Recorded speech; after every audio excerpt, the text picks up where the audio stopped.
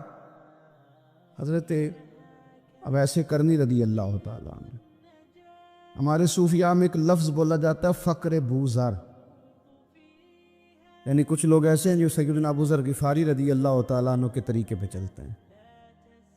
ایک لفظ بولا جاتا ہے فقر بوذر، کچھ لوگ فقر بوذر کے قائل تھے، اسی مزاج کے قائل تھے حضرت سیدنا اویس کرنی رضی اللہ تعالیٰ۔ ان کے ذہن میں ایک بات بیٹھ گئی تھی کہ یار دینے والا اللہ ہے، ہماری جو غفلت ہے نا وہ بھلا کیوں ہوئی ہے؟ وہ اس لیے ہوئی ہے کہ پیسے کسی کو بھی برے نہیں لگتے، پتہ نہیں ان میں کیا کشش ہے۔ یہ نہ آپ کسی جگہ بھی ان کا نام لے لیتے ہیں، یہ کسی جگہ بھی آ جاتے ہیں تو یہ برے لگتے ہی نہیں۔ یہ جناب بڑی بڑی فقیری کا دعویٰ کرنے والے اور لوگوں کو طریقت اور تصوف کا درس دینے والے، ان کو بھی یہ اچھے لگتے ہیں۔ یہ تو جناب جو لوگوں کو کہہ رہے ہیں فقیر ہو جاؤ فقیر ہو جاؤ، وہ خود امیر ہوتے جا رہے ہیں۔ یہ پتہ نہیں ان میں کیا ایسا خاص۔ ہمارے ایک استاد تھے تو مزاج میں بڑی ظرافت تھی، حالانکہ بڑے اللہ والے بندے تھے، تو بات بڑی وہ دل لگی کی کیا کرتے تھے۔ تو ایک دن ہم نے پوچھا استاد جی خوشبو کون سی اچھی لگتی ہے؟ کہنے لگے بیٹا جو پیسوں میں سے آتی ہے وہ مجھے بڑی اچھی لگتی ہے، اس لیے کہ ملتے کم ہیں۔ ہمارا نا جب اس طرح کا ذوق بن جاتا ہے نا، آپ مزاج بنا لیتے ہیں پیسوں کا، لوگ سمجھتے ہیں کہ غریبی کا ڈر شاید زیادہ ڈر ہے، لیکن کبھی آپ دروازہ رسول پہ جائیں نا تو حضور نے تو کوئی اور ڈر بیان کیا ہے۔ حضرت ابو عبیدہ بن جراح رضی اللہ تعالیٰ عنہ بحرین سے نا مال لے کے آئے بہت سارا، حضور نے بھیجا، جزیہ لینے گئے یا مال غنیمت کا کچھ مال تھا، آپ لے کے مسجد میں آئے تو لوگوں کو پتہ چل گیا کہ آج مال آیا ہے۔ اب سب کو حصہ ملتا تھا اس میں سے، بدریوں کو زیادہ ملتا تھا، باقی لوگوں کو بھی ملتا تھا۔ تو فجر کی نماز کے بعد لوگ گھروں کو جایا کرتے تھے، لیکن آج پتہ چلا نا مال آیا ہے، تو یہ سیاستہ میں حدیث موجود ہے، سب لوگ مسجد میں بیٹھے رہے۔ حضور علیہ السلام نے فرمایا تمہیں پتہ چل گیا مال آیا ہے؟ عرض کی حضور ہاں۔ فرمایا تمہیں بانٹنے لگے ہیں، دینے لگے ہیں۔ ہم نا غریبی سے ڈرتے ہیں، ہم اپنے بچوں کے لیے دعا کرتے ہیں ان پہ غربت نہ آئے، ہم اپنے بہن بھائیوں کے لیے دعا کرتے ہیں ان پہ غربت نہ آئے، کرنی چاہیے، لیکن ذرا اس حدیث کے مفہوم کو بھی دیکھیے گا۔ نبی پاک صلی اللہ تعالیٰ علیہ وآلہ وسلم نے فرمایا تمہیں دینے لگے ہیں، مال آ گیا ہے، لیکن میرے قریب نے اپنی امت کے لیے جس چیز کا ڈر محسوس کیا وہ کیا ہے؟ حضور کے دل میں کس چیز کا خدشہ تھا وہ کیا ہے بیان کیا۔ حضور فرمانے لگے لوگو مجھے تم پر غربت کا ڈر نہیں، یہ ڈر نہیں کہ تم غریب ہو جاؤ گے، بلکہ مجھے تو ڈر ہے کہ تم پر دولت پھیلا دی جائے گی، تم زیادہ مالدار ہو جاؤ گے۔ خوف غریبی کا نہیں، خوف تمہارے مال کا ہے۔ اور حضور فرماتے ہیں کہ پھر تم انہی باتوں میں مبتلا ہو جاؤ گے جن میں پرانی امتیں مبتلا ہوئی تھی، اور جب وہ اللہ کی نافرمانی میں مبتلا ہوئی تھی تو پھر وہ ہلاک کر دی گئی تھی۔ مجھے ڈر ہے، مجھے ڈر ہے۔ ہاں جہاں دولت آتی ہے وہاں سستی بھی آتی ہے، جہاں دولت آتی ہے وہاں معاذ اللہ عیاشی بھی آتی ہے، جہاں دولت زیادہ آ جاتی ہے وہاں پھر لوگ ہر چیز کو دولت میں تولنے لگتے ہیں۔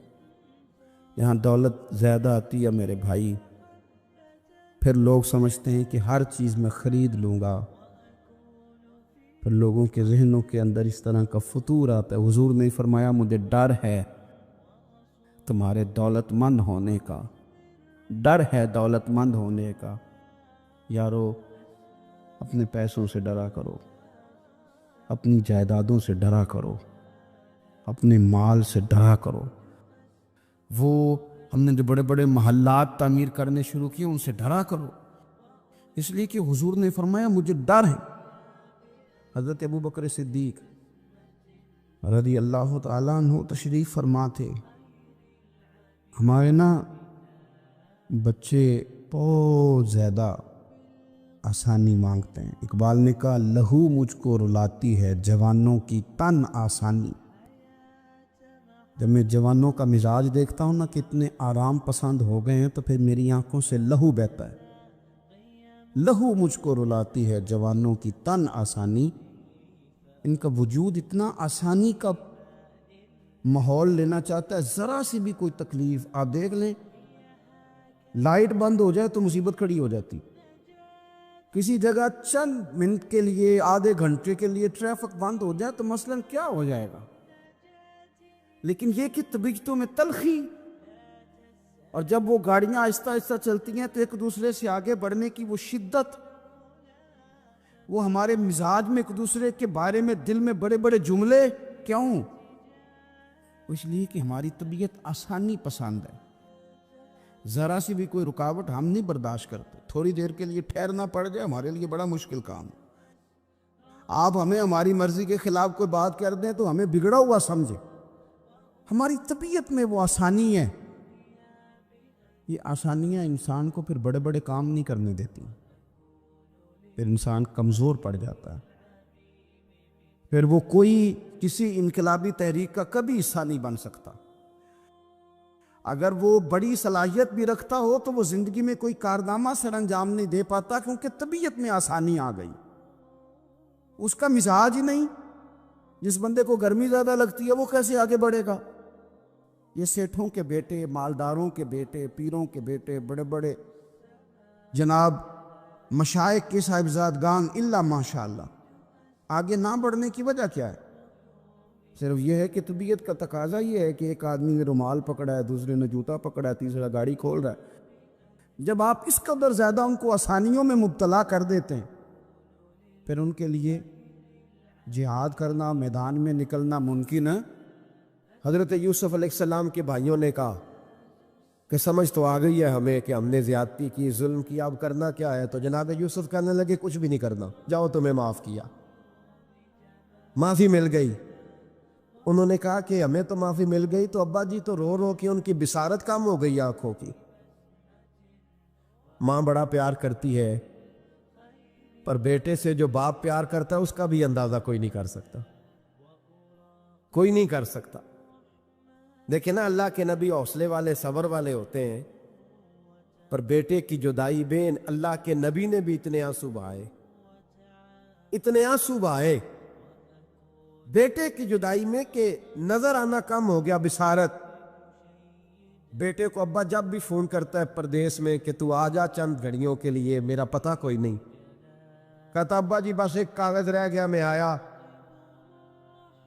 جب ابا جی پردہ کر لیتے ہیں تو کہتے ہیں اس کو برف میں لگا دو, میں 3 دنوں کے بعد آ جاؤں گا. اب کیا فائدہ؟